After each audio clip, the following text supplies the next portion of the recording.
Good evening बच्चों, आप सभी का इस चैनल में दोबारा स्वागत है। आज मैं आईटी 2025 में जो आपका फाइनल एग्ज़ाम हुआ था उसका मैं क्वेश्चन पेपर लाया हूँ। ठीक है, हम लोग ऑब्जेक्टिव का part 1, part 2, part 3, part 4, part 5 का वीडियो में डिस्कस कर चुके हैं पहले ही ऑलरेडी।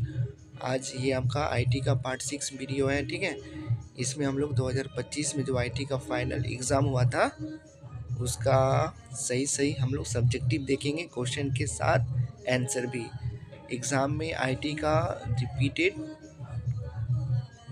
बहुत सारा क्वेश्चंस होता है। ठीक है, इसलिए आप सभी बच्चे कॉपी में अच्छी तरह से लिख लीजिए और एग्ज़ाम के लिए तैयार हो जाइए, क्योंकि आपका एग्ज़ाम का लगभग 7 दिन बचा है। 3 फरवरी से आपका एग्ज़ाम है। ठीक है, आईटी का। चलिए देखते हैं। अब इसके बाद मैं आईटी का सारा सब्जेक्टिव वीडियो कल तक यानी कि 29 तक मैं अपलोड कर दूंगा। आप सभी बच्चे बेफिक्र होकर इस चैनल से तैयारी कर सकते हैं और आईटी में फुल मार्क्स ला सकते हैं। चलिए देखते हैं 2025 में सब्जेक्टिव में आपका क्या क्या क्वेश्चंस पूछा गया था। चलिए बच्चों ध्यान दीजिएगा। क्वेश्चन नंबर 16 से 21 तक आपका अति लघु उत्तरीय प्रश्न है। ठीक है, जिसमें से आपको प्रत्येक क्वेश्चन का एक एक मार्क्स मिलेगा। 16 में पूछा गया था एक्सप्लेन इमेज क्रॉपिंग। इसको हिंदी में क्या बोला है, क्वेश्चंस पढ़ लेते हैं। इमेज क्रॉपिंग को समझावें। तो चलिए इसका आंसर देखते हैं हम लोग क्या है। तो इमेज क्रॉपिंग का आपका डिफिनेशन क्या हो जाएगा, चलिए देखते हैं। इमेज क्रॉपिंग किसी तस्वीर के अनचाहे हिस्से को हटाकर सिर्फ ज़रूरी हिस्से को रखना होता है। ठीक है, ये इसका सही आंसर हो जाएगा। आप सभी बच्चे कॉपी में लिख के अच्छी तरह से याद कर लीजिए। ये फाइनल एग्ज़ाम 2026 के लिए बहुत ही ज़्यादा महत्वपूर्ण है।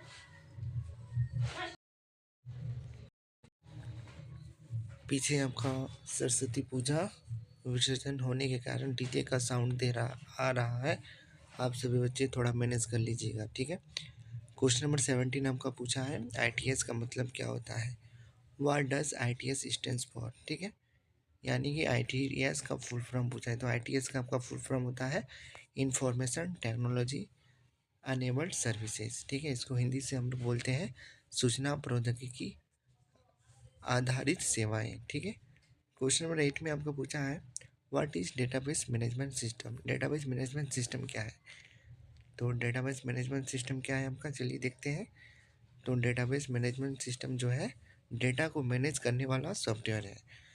क्वेश्चन नंबर 9 में आपको पूछा है माइक्रोज क्या है। ठीक है, व्हाट इज़ माइक्रोज। तो माइक्रोज का देखिए यहाँ आंसर हम लिख दिए हैं, देख लीजिए।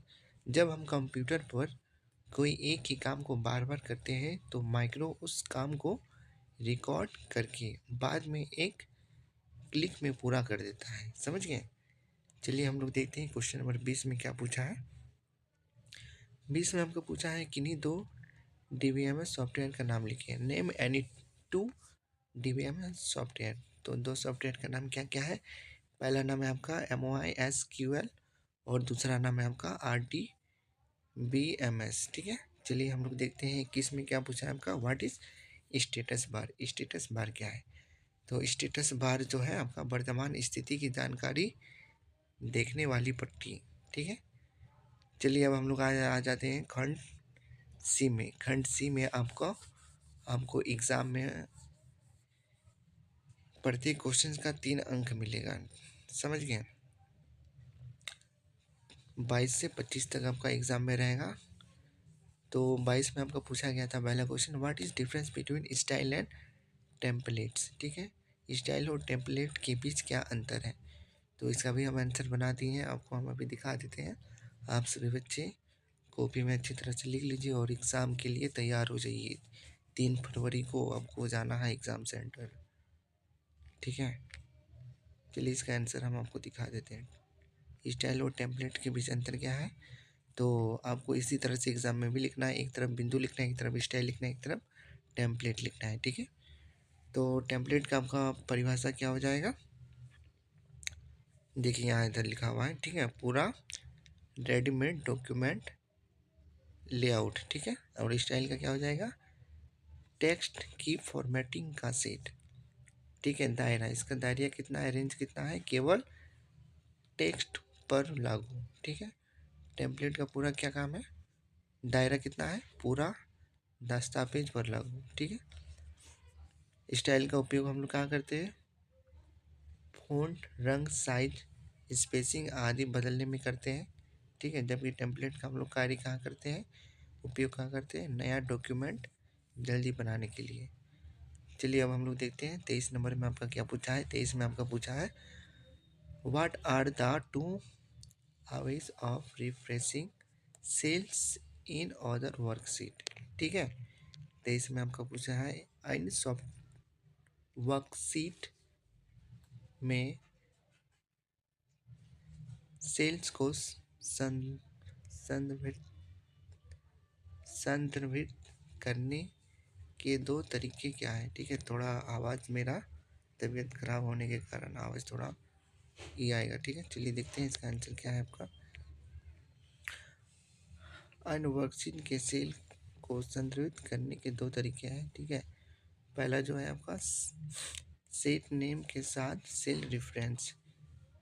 इसमें पहले वर्कशीट का नाम, फिर चिन्ह और उसके बाद सेल का पता लिखा जाता है, ठीक है। उदाहरण के लिए सीट 2A1, ठीक है। उसके बाद नंबर 2 में क्या हो जाएगा? माउस द्वारा सेल सिलेक्शन।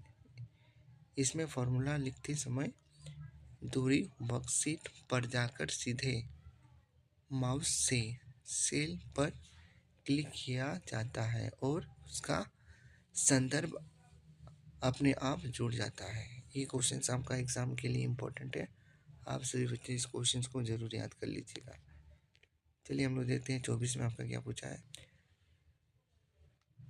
कॉपी पेस्ट और कट पेस्ट कमांड के बीच क्या अंतर है, ठीक है। Difference between copy paste and cut paste command. 24 का आंसर चलिए हम लोग देखते हैं। यहाँ पे लिखा हुआ है कॉपी पेस्ट, ठीक है, डाटा की प्रतिलिपि कॉपी बनाता है, पहला पॉइंट। दूसरा पॉइंट हो जाएगा आपका मूल डाटा अपनी जगह बना रहता है। तीसरा, इसका उपयोग तब किया जाता है जब डाटा को दूसरी जगह भी जैसा का तैसा रखना है, ठीक है। अब हम लोग कट पेस्ट का पढ़ते हैं। पहला पॉइंट है लिखा हुआ यहाँ पे, डाटा को एक स्थान से हटाकर दूसरे स्थान पर ले जाता है। दूसरा पॉइंट है आपका मूल डाटा अपनी जगह से हट जाता है। तीसरा पॉइंट है आपका उपयोग तब किया जाता है जब डाटा को स्थानांतरित करना हो, ठीक है। अब चलिए देखते हैं हम लोग 25 में क्या पूछा है। How can we record a micro, ठीक है, हम माइक्रो को कैसे रिकॉर्ड कर सकते हैं। तो चलिए देखते हैं माइक्रो को हम लोग कैसे रिकॉर्ड कर सकते हैं। देखिए यहाँ पे लिखा हुआ है माइक्रो को रिकॉर्ड करने का तरीका। एक्सेल के ऊपर डेवलपर टैब कर क्लिक करें। दूसरा पॉइंट, डेवलपर टैब में रिकॉर्ड माइक्रो बटन पर क्लिक करें। तीसरा पॉइंट, माइक्रो का नाम दें, शॉर्टकट की सेट करें और फिर ओके पर क्लिक करें। चौथा पॉइंट, जब जो भी एक्सेल में काम करेंगे वहाँ माइक्रो में रिकॉर्ड हो जाएगा। पाँचवा पॉइंट, खेल खत्म होने पर स्टॉप रिकॉर्डिंग बटन पर क्लिक करें। अब माइक्रो तैयार है और इसे एक क्लिक में दोबारा चला सकते हैं, ठीक है।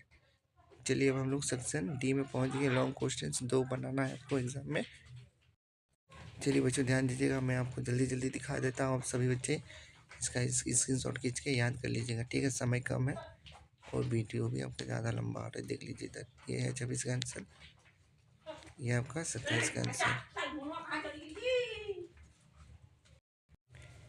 ये है क्वेश्चन नंबर 26 का आंसर, ये है क्वेश्चन नंबर 27 का आंसर। चैनल पे बने रहे, आगे का सब्जेक्टिव वीडियो के लिए आप सभी का धन्यवाद।